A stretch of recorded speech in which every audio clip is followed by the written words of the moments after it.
உங்களுக்கான இன்றைய வாக்குத்தத்தம்.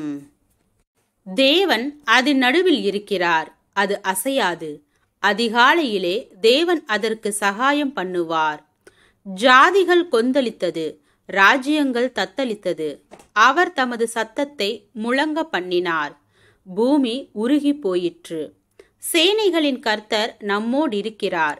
யாக்கோபின் தேவன் நமக்கு உயர்ந்த அடைக்கலமானவர்.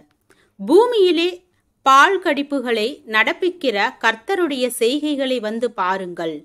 அவர் பூமியின் கடைமுனை மட்டும் யுத்தங்களை ஓய பண்ணுகிறார். வில்லை ஒடித்து ஈட்டியை முறிக்கிறார். ரதங்களை நெருப்பினால் சுட்டெரிக்கிறார். நீங்கள் அமர்ந்திருந்து நானே தேவன் என்று அறிந்து கொள்ளுங்கள். ஜாதிகளுக்குள்ளே உயர்ந்திருப்பேன், பூமியிலே உயர்ந்திருப்பேன்.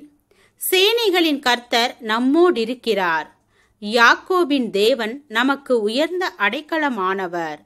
சங்கீதம் 46 வசனம் 5 முதல் 11 வரை.